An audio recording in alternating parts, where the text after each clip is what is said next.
జీవన గమనము శ్రేష్టమైన ఉపదేశముతో జీవము కలిగిన సంఘములో శ్రేష్టమైన ఉపదేశముతో జీవము కలిగిన సంఘములో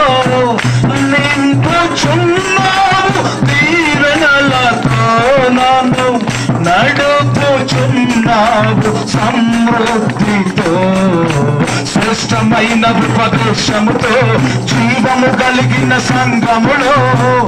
నింపుచున్నావు దీవెనలతో నన్ను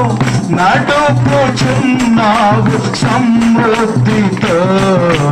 దయగల హృదయుడవు నిశ్వాసము ఎన్నాడు ఎడబాయవు ఎడారిలో భూతాలను జలరాశులలో త్రోవను ఏర్పరచువాడవు